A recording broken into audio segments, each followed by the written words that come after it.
ما هذا علينا ومد السوالف ملك استيجوكتوا سيدي أي ود مقدين حنونكي لسه قد بنادى وين مداي هي جارهان وحن وقام هذا علينا حبناها برلمانكو يجونا صار نقط كيجي هذه سودوية ولا عندنا كم وجه حنون كان قبي أنا جو عفمات قبي كسر الله بسدلك هذه أنت كذب وحن ما هذا علينا سمنيس تي في ورنتي فرصة دانسيين أنا جاي برسول كي وين برسول دلها وعن رنتي جعل هذه الشر إن عن كأجد وهذا وأرجع مدي سيء أنت بان ده دم والبابا ده سياسات ده سوغانات يمدوا الدنيا بان ده أكشوجو وهي هذه كلمة كوها بونا هذه نقول لها إذا في الصومالي أما في عربي أنت با برسول دلها يعني منها رمان غليجك منها رنتي كجهلي وحنو نحوجنا يا intii uu yiri oo ayaan leeyahay waa sida uu yiri Soomaalidu xilliyadan adag ma ahan dad loo caga juglayn karo dad la oran karo macnaha sida professorku ma mahadiisu ku yiri waa baahanahay waqtiga looma cuno saboolnimada iyo dhibaatada macnaha dad haddana ma ahin runtii sandareerta qaatmaha marka Carabtu waxaad moodaa in aysan aqoon noo lahayn waxaan moodahay in aqoon ay noo leeyihiin waxaan maalada aqrinay book nin Cornelo hal ilaahay uu qoray ee uu leeyahay Soomaalidu waa ku qasbantahay qofka Soomaaliga inaad jeclaato maxay yeelaa dad jeclaan dibkooda ayaa badan buu leeyahay marka waxaan leenahay walaalaha Carabta runtii aan diiniyan iyo dhaqan ahaanba inta baan isku dhownahay waa jeclaan lahayn taariikhda dib u akhriyaan oo ay jalaacaan Soomaalidu waxa ay tahay sida professorku uu sheegay boqolaalkii sano la soo tagay dalka kan ilaa inaha xilligii rasuulka kaleey salaatu salaam diintan inaha la faafinay oo ay soo Qurayshtu iyo asxaabtiiba u soo qaxeen dhinacan Abyssinia ama dhulkan Ethiopia Soomaaliya diinta wadamada Carabta way kaga horeysay inay diinta qaadato iyadaaba kaga horeysay marka waxaan leenahay waxa ayaa naga dhaxeeya arrimaha qaliijka markaan u soo laabto runtii waxaad moodaa dawladda qaliijku oo niman dhalinyaro ay hadda hogaaminayaan horboodayaan in ay macnaha taariikhdii iyo wanaagii aabayaashood ka tageen inay saraacin bad moodaa waxaan leenahay dib taariikhda waa akhriya odayaashii imaaraadka dhisay macnaha qaabkii ku dhiseen dawladda iyada xoogga badnayd oo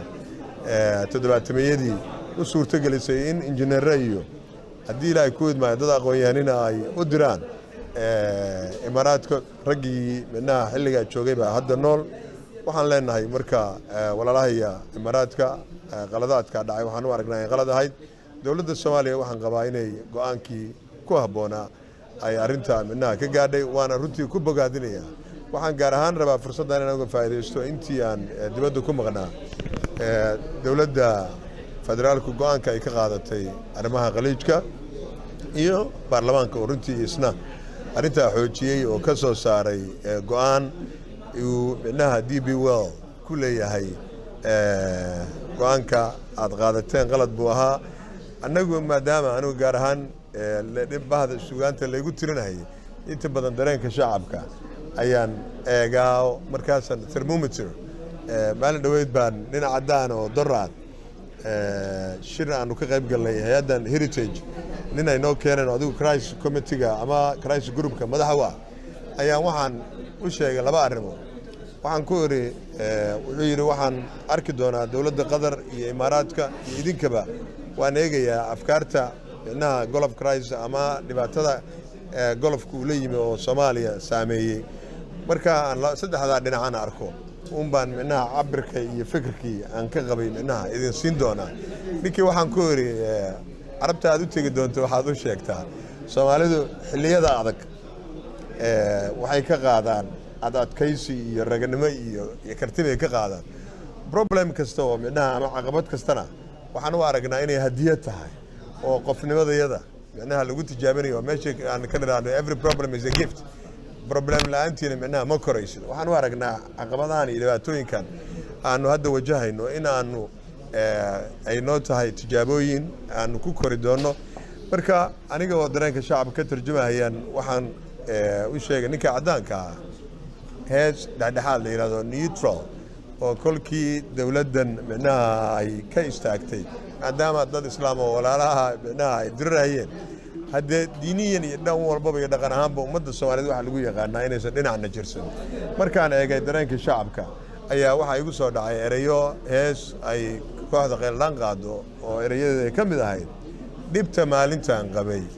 indaala dhacay gaajada la dhuubnaa carabta dhargaysa dheemanka iyo luulka iyo batroolka dhoofsada imay dhaqaalayn waa Soomaaligu way mogti maanta ay dhexdoodii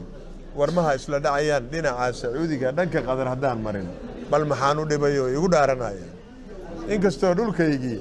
dhaqaaluhu u liito dagaalana ka dhacaya dhagxumadu ku badan tahay Soomaaliya la dhahayo doon raac ma noqon karo waan dhowri sharaftay hadalkay dhahayaan wallahi igama dhaadho ummadda Soomaaliyeed inaha markaan ururiyay dareenkoodu sida ayuu ah ninka cadaanka ah waxaan ku leeyahay heestatan waana ku tarjumayaa markaad u tagto qadar ama wadamada carabta ama hay'adaha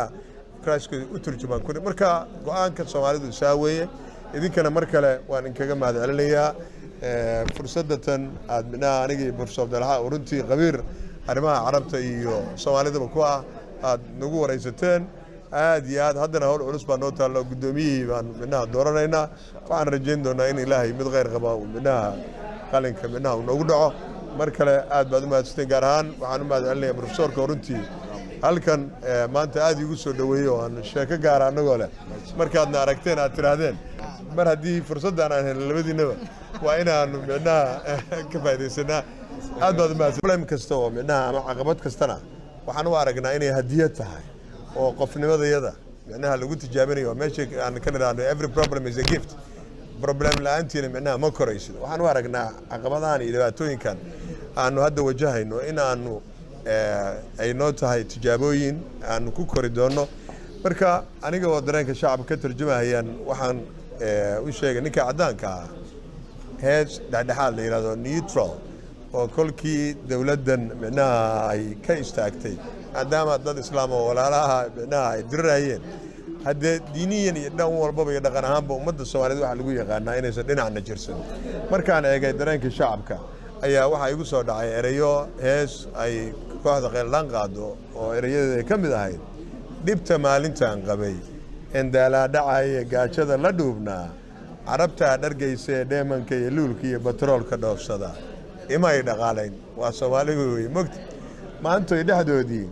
warmaha isla dhacayaan dhinaca Sacuudiga dhanka qadar hadaan marin bal maxaan u dhibayo igu dhaaranaya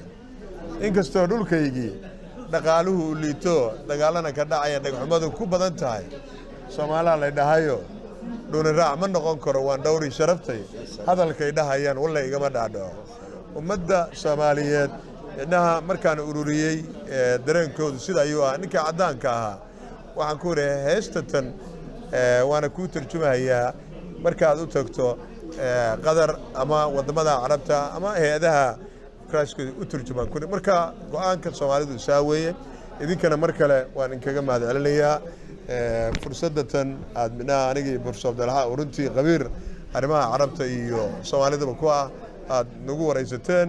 aad iyo aad haddana hawl culus baa noo taalo gudoomiyihii baan midnaha dooranaynaa waxaan rajayn doonaa in Ilaahay mid khayr qaba uu midnaha qalinka midnaha uu noogu dhaco mar kale aad baad u mahadsantiin gaar ahaan waxaan u mahadcelinayaa Professorka runtii halkan maanta aad igu soo dhaweeyo aan sheeko gaar ah anagoo leh markaadna aragteen aad tiraahdeen mar haddii fursaddan aan helno labadiinaba waa inaanu midnaha ka faa'iidaysanaa aad baad u mahadsantiin